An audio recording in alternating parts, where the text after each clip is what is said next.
Hello, magical human, and welcome back to the podcast. My name is Madison. I'm a yoga teacher, a mindset and spirituality coach, and I am 100% full dedicated to being in tune with nature and guiding other beautiful beings back to nature as well, especially at this time in the world where everything, all this disconnection is creating so much hassle, so much drama in the world, so many problems. Really, our solution is to go back home. So that is my aim, is to help walk you home as well. I am currently walking home. We are always walking home, and it is my hope that I can hold your hand along the way and guide you alongside me. So for this episode today, we're going to go over 5 ways you can become more in tune with nature right now. Before we jump into this episode, I wanted to let you know that I learnt something really beautiful from long trips on the road, and I think it's valuable. I believe it's valuable. I've been doing a lot of traveling lately. Me and my partner, we've been on the road a lot. I've been going to do talks around Australia, and it's not even that far. If you look at it on the map, it doesn't look like it's that far. It's not like I'm going from one side of Australia to the other, but we're talking about 12-hour drives one day, and it has been insane. So on Thursday, it's now Tuesday today. On Thursday, we drove 12 hours all the way up to the Sunshine Coast, so over state border. And I did a beautiful talk at the Conscious Life Festival, which was so much fun. It was the biggest talk I've ever done and quite scary, quite overwhelming. The festival itself was pretty cool, and the talks were just like you just walk in, you start your talk, and people were everywhere, and it was just a little bit overwhelming. And I definitely had that moment just before you go and do something crazy where you're like, am I really going to do this? No. And thank goodness for my partner. He was very much like, you're doing this, you want to do this. And that nervousness only lasted like 2 minutes, and then I was in. I loved this crowd. It was so much fun to be able to speak.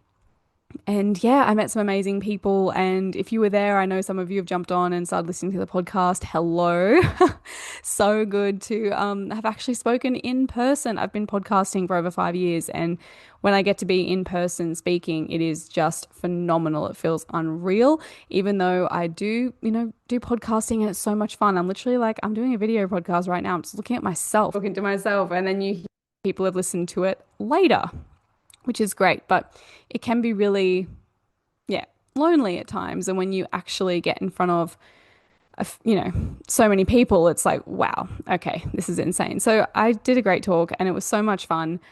And it just flowed through so beautifully. I really allowed the talk to just be me, trusting myself. I know my information. I know what's going to help people. Let's just roll. And it worked out really beautifully. So forever grateful to the universe for sending me that opportunity. But the driving, oh my goodness. So Thursday we did 12 hours, and then on yesterday we did another 12. Now this is in a span of like, on a Friday we did, yeah, it was Friday we did 12 hours. So it was literally like 2 days break and then another 12. It was insane. And something that's so interesting with driving, especially long distances, like I like driving, don't have a problem with it, but sometimes there gets to be a point where I don't know where maybe it's like the 5 hour mark. You just start losing it, and you're like, I can't do this anymore. And you just hit this wall where you're like, I don't want to have to do this anymore. And it reminds me so much of life. When you're in a situation where whether you're in pain, or, you have to have a conversation with someone, or you're in an uncomfortable situation where you're just like, I just can't do this thing anymore. Like I just cannot go on, even though you kind of have to, even though it's like, well, you have to. And that kind of, I think for me, feeling like I have to go on and do something difficult, it makes me repulse even more. I'm like, oh, this is this horrible thing that I have to do. And for me, it was a lot about reframing that. When you start to hit that wall of like, I can't go on, I can't keep doing this, this is so hard, this is so boring, I've got aches and pains in my body, I've got this, I've got that, is actually choosing to bring in these practices that we talk about all the time in those moments, choosing to focus on the breath. For me, I put on a Shakti headband. It feels so good, right? It's just spikes all over your forehead. It feels amazing.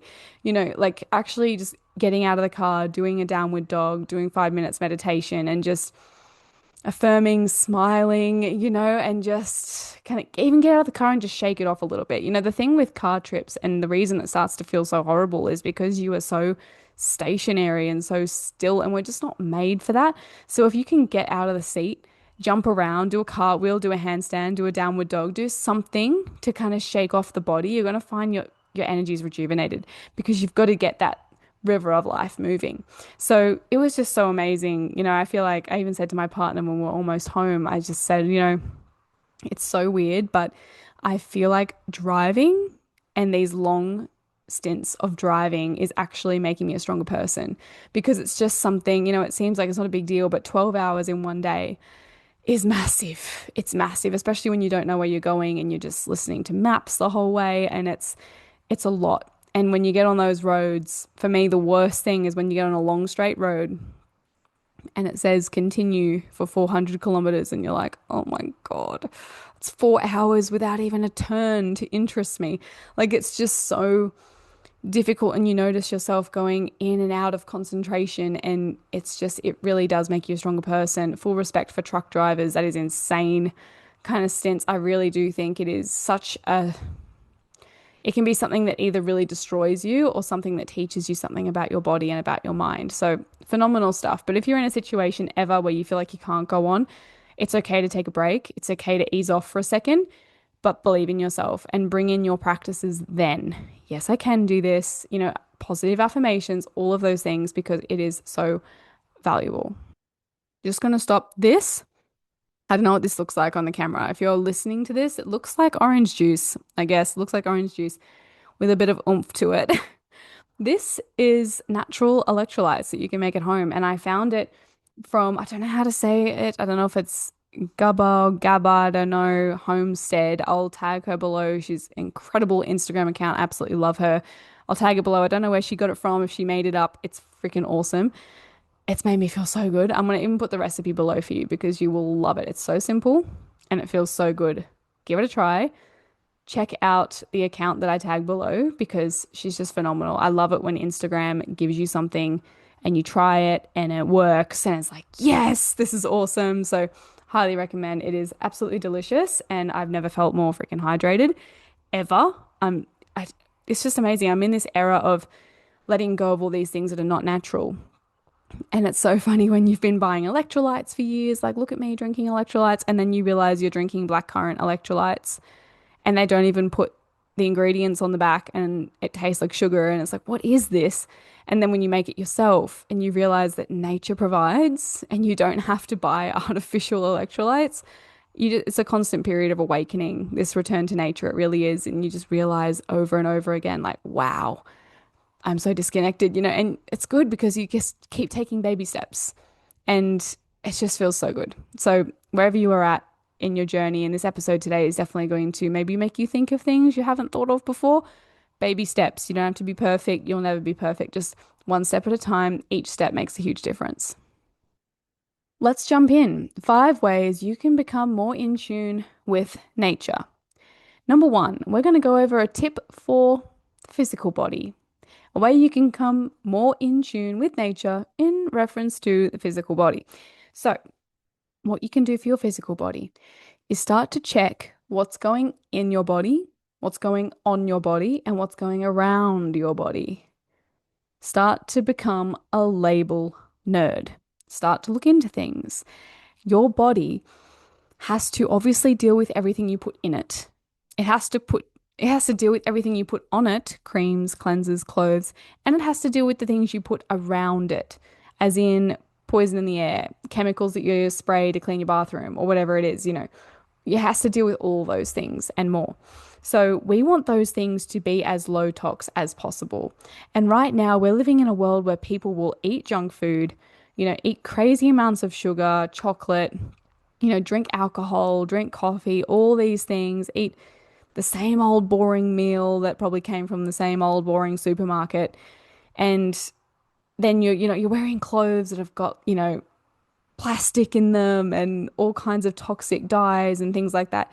And then you're spraying and cleaning your house with these great super cleaners that are just filled with chemicals and you're breathing that in. There is so much chemicals around you and you may have no idea why. You always have an itchy, elbow. You always have dry eyes. You always, your asthma flares up. You've got all these weird little allergy things. Why do I always get this? Why do I always get that? Why do I have brain fog? Why am I so dull all the time? You'd be surprised when you start to cut some of these things out, the difference it makes. And I don't think you'll really believe me until you actually try it yourself. So I encourage you to read the labels. And not only on the things that you're eating, but on the things that you're putting on your body, the things that have skin contact with your body, the things that you're cleaning your house with, the things that are in your house, your bed sheets, everything. And start to get rid of things that are really bad, things that are just really not good, donate them, sell them, whatever, gift them, fine, get rid of them. And when you go and purchase something, make sure it's something that's pure, that's as close to nature as you can possibly get, because that is going to have so much benefit for you and it's going to bring you more in tune with nature. The second thing you can do to help your connection to nature in terms of mentality, mind, that kind of thing, is to mind the mind's consumption. Mind the mind's consumption. Yes, you heard that correctly. Be careful of what you're getting the mind to consume. Be really careful because your body is consuming, but your mind is also consuming, except your mind consumes information. It consumes information about stuff. Okay. So we want to avoid as much consumption as we can in terms of the mind. The mind needs peace. The mind needs moments of stillness. The mind needs time to be quiet. Same as your gut. Fasting is great for your gut because it gives your gut a break. Your mind also needs a break. So try your very best to get rid of things that are just mind noise, music that isn't aligned with the peace and the love of nature, books that aren't aligned with the highest good. Get rid of, TV shows and movies, get rid of all of it as best you can because that's just not what nature does. Does nature stare at a TV with, a box of popcorn in its lap just with this dead look at the TV? No, we're more in tune than that. So I know it's a big deal to start to limit mental consumption because now we're looking at apps, we're looking at how you're using your screen time. But I highly recommend that you start to cleanse that area. Again, you have no idea how much that is holding you back and holding you down and holding you heavy. Try reducing it or getting rid of it altogether and see how you go. I've just quit coffee over the last week. I love coffee. It was the only thing that I had. I'd never drunk. I never got drunk. I never did those things. Coffee was my only vice. And I actually just attended a couple of lectures, heard that coffee's really not that good for you. And I went, you know what? That's the final straw for me. I'm out. And now my partner and I are drinking rose cacao in the morning, and it is beautiful. And I look forward to it so, so much. It's not easy to stop doing something that has been part of your routine and that you really enjoy, but I know it's worth it in the long run. So as long as you've got a strong why, it'll be easy for you. Number three, we're looking at an emotional tip now.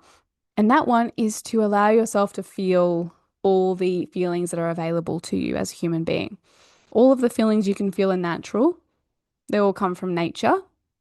You're okay to feel them. You're strong enough to feel them. But also don't hold on to them because something nature never does is hold on. Nature's never holding on to the leaves. It doesn't want to let go of them. Oh, it's autumn. I don't want to let go of my leaves. I've been growing them for so long. You never hear nature doing that. She just lets go. She lets go. So take note from nature. You can welcome in challenging things, challenging moments, feel the feelings, and then let them go. Okay. Your emotions are often paired with the water element, and that's because they need to be free flowing. You can't block a dam from falling, and you can't stop a river from moving. You can't contain water for too long. You've got to let it go. So try and keep yourself emotionally clean, emotionally flowing. Let things in, let things out. Try not to hold on to anything. It'll become stagnant. It'll make a home in the body. And that's where we start to see dis-ease form, as we heard in one of the previous episodes about the lymphatic system. Go and check it out if you didn't listen to that one already. It's pretty awesome. And yeah, just lessen the resistance on your emotions. Tip number 4, environmental tip, low tox environment. The typical house life that we tend to see, and this is typical in Australia, I don't know about anywhere else, I call them Lego houses. My mum calls them Lego houses. The houses that they all look the exact same. They pop up in 5 seconds, so you can imagine the quality. They all look the same. They're all boring, grey and white, and the interior is always the same. And everyone has the same cheap shop knickknacks all over the house that mean nothing, just clutter, just stuff. Now, your environment and your home is a place you go to heal. It's your moment to retreat. When we were living out in nature, we might have had a cave or something, and that would have been our retreat moment to be in a safe place. If your home is cluttered with plastic and rubbish and it's made with zero creativity or, joy, and there's just no plants or no anything there, then what are you creating for yourself? Nature is something to invite in the home. She is something to use as inspiration when you're creating a home. And if you have to live in a house that is a typical Lego house, is what I call it, do your very best to welcome the plants in. As you can see, I have here, bring the plants inside. Limit your junk. Just have things that you use or you find to be, something that's really beautiful. Just have those things because that's ultimately going to serve you the most. All the knickknacks that you get from all these cheap shops that are made in bulk and everyone has that same thing. It's gross. It's gross. It just is. And it does not align with nature. So stay away from decorating places that are bulk, that are, just getting as many of these things out as they can, and try and steer more towards your local handcrafted, sustainable places. Try and stay away from all the places that are bulk and just focused on profit because that is the exact place where nature is forgotten about. So try and make that be the most important thing for you. Tip number 5, and this is a spiritual tip. Let the trees speak. Let nature speak to you. And in order to do that, you need to spend time in nature and you need to be quiet with no earphones. I was going to say earpods. No ear anything, not listening to anything, just being quiet and in tune. And if you don't know where to start with that, or you feel weird, it probably is a sign you need to do it more. Just go out into nature and listen and just see what happens. And it might take a few times before you start to hear, but give yourself a minute. Give yourself time to unravel and let go of the busyness and you will hear. And that is the greatest teacher you'll ever find out in nature. But she's not going to scream at you. You've got to go and sit quietly with her and wait. Show her that you're willing to learn and to listen. Thank you. If you enjoyed this episode, please share it with someone that you love. Share it on your Instagram stories and tag me. I'd love to connect with you, love to check you out and send you a message and say thank you. I really appreciate all the time that you spend listening and the learning that we do here together. If you would like to go deeper and become more in tune with nature, if you're finding that you're living with a lot of dis-ease in the body, a lot of pain, you're feeling a lot of brain fog and just a lot of anxiety and stress and life's just feeling harder than it feels beautiful. This is your calling. I've been there. I still get there sometimes, and I know that the answer is always to return to nature, to return to peace. So if you would like a whole hour worth of workshop where we go over these 5 elements, the physical, mental, emotional, environmental, spiritual, we go into everything you need to consider. Everything. It's kept very relaxed. There's no stress. There's never a million things to change, but heaps of great information about how you can start to change your relationship with yourself and with life, because we've been raised in a world that promotes this busyness, this suit and tie, this synthetic, plastic, fake world. And now we need to get out of it. So this is your opportunity to invest in yourself and go and learn a few things that's going to help you. Okay, you can go and find all of this on your own. It's all information out there. None of it is purely mine. It's from years of learning and relearning. And I consolidate it all for you in an hour workshop with the notes, with recommendations, with homework, all the things. So you can go below, click the link below, and go and purchase Naturally in Tune, the workshop. There's no time limit on it. You've got it. Go and watch it. And I also give you my email and all of that. So you're always welcome to message. I'm here to support you. Go and invest in yourself, and let's create a world that is more naturally in tune. Thank you for being here, beautiful soul. I'll see you in the next episode. Love.